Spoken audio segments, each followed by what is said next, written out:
मेरे संतुलन खराब।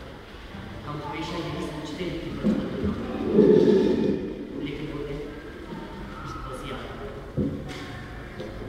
और जब आते हैं आंखों में आंसू और होठों पे मुस्कुराहट है।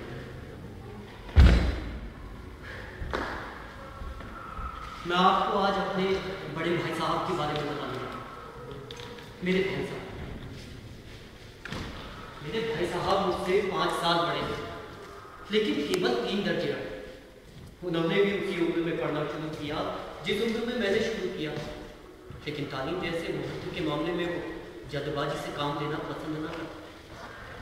वो जीवन की बुनियाद को इतना मजबूत बना डालना चाहते थे जिसमें आलीशान महल बन सके। इसलिए 1 साल के काम को 2 साल में करते, और कभी कभी तो 3 साल भी लग जाएगा। जब बुनियाद ही टूटता रहा तो मकान कैसे पाया जाता है। मैं छोटा और भाई साहब बड़े। मैं 9 साल का था और भाई साहब 14 साल। उन्हें मेरी तनखी और निगरानी का पूरा जन्म सिद्ध अधिकार था, और मेरी शालीनता इसमें थी कि मैं उनके हुक्मों को पालन थी। भाई साहब स्वभाव से बड़े ही अध्यक्ष थे।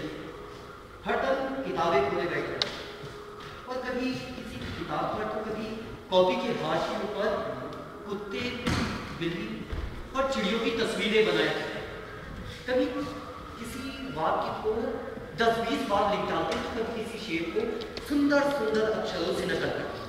मसलन एक बार मैंने कभी एक कॉपी पर एक इबादत लिखी हुई है, स्पेशल अमीना भाइयों भाइयों, दरअसल भाई भाई राधे श्याम, श्रीयुक्त राधे श्याम, 1 घंटे।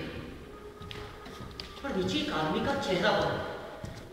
मैंने बहुत चेष्टा की कि इस पहेली का कोई हल निकाल, लेकिन असफलता।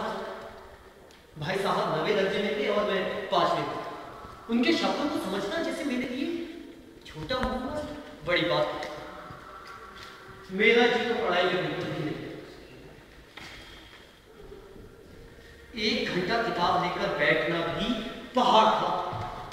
हाँ, अब जैसे तैसे इस हॉस्टल के कमरे से बाहर निकलकर मैदान में आ जाता, और फिर कभी कनखैया उठाता, ये गई, ये वाली पकड़ ली। तो कभी कागज की तितलियां बनाकर उड़ा, ये उड़ी, ये गई। हाँ, और अगर साथी मिल जाए तो फिर कह लिया। कभी 4 दीवार के ऊपर चढ़कर नीचे कूद गए थे, तो कभी फाटक को इधर से उधर और उधर से उधर चलाकर मोटर कार का आनंद उठा रहे। पर इस सब से थककर जब शाम को मैं हॉस्टल के कमरे में पहुंचता, तो भाई साहब का बहुत रूप देखकर मेरे प्राण सूख जाते। उनका पहला सवाल यही, कहाँ थे? हमेशा यही सवाल, और इसी लहजे में भी पूछा जाता। न जाने क्यों मेरे मुंह से ये शब्द ही न निकले कि बस यही बात है। मेरा मौन कह देता कि मुझे अपना अपराध स्वीकार। पर भाई साहब के पास इसके सिवा कोई और चारा नहीं होता कि स्नेह और रोज भरे शब्दों से मेरा सत्कार। कहाँ थे? मैंने पूछा कहाँ थे तुम? देखो इस तरह अंग्रेजी पढ़ोगे तो जिंदगी भर पढ़ते रहोगे और एक अर्थ नहीं आएगा। अंग्रेजी पढ़ना कोई हंसी खेल नहीं है कि जो चाहे पढ़ ले, नहीं तो अरेरा गहरा नक्सू कहरा सभी अंग्रेजी के विद्वान हो जाते। अरे यहाँ रात दिन आंखें फोड़नी पड़ती हैं, खून जलाना पड़ता है, तब कहीं जाकर ये विद्या आती है। और आती भी क्या है, हाँ कहने को आ जाती है। बड़े बड़े विद्वान भी शुद्ध अंग्रेजी नहीं लिख सकते, बोलना तो दूर की बात रही। और मैं कहता हूँ तुम कितने बड़े घोचू हो कि मुझे देखकर भी समझ नहीं लेते। मैं कितनी मेहनत करता हूँ तुम अपनी आंखों से देखते ही हो। अगर नहीं देखते तो इसमें तुम्हारी आंखों का कसूर है, तुम्हारी बुद्धि का कसूर है। आए दिन खेल तमाशे होते हैं, कभी मुझे जाते देखा?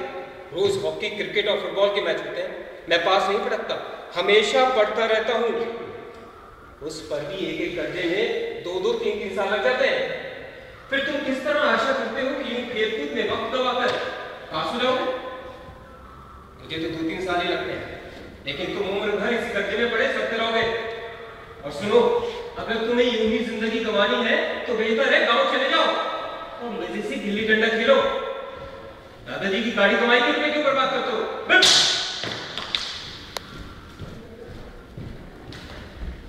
तो भाई साहब के ये लताड़ सुनकर आंसू बहा देने, अब करता भी अपराध मैंने किया, लताड़ कौन सा है?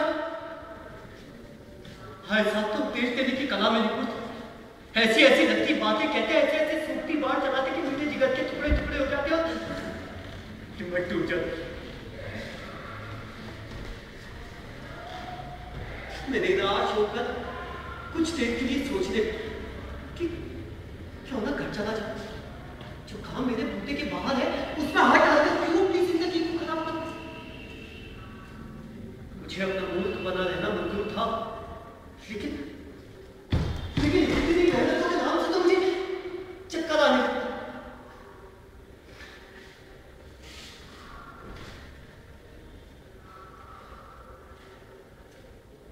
घंटे दो घंटे के बाद निराशा के बादल छट गए और मैं निश्चय करता कि अब जी लगा करना। झटपट एक टाइम टेबल तैयार करने बैठा, पहले से नक्शा बनाए बिना स्कीम तैयार किए कोई किसी काम को कैसे शुरू करूं। टाइम टेबल में खेलने कूदने की मत बिल्कुल उड़िया।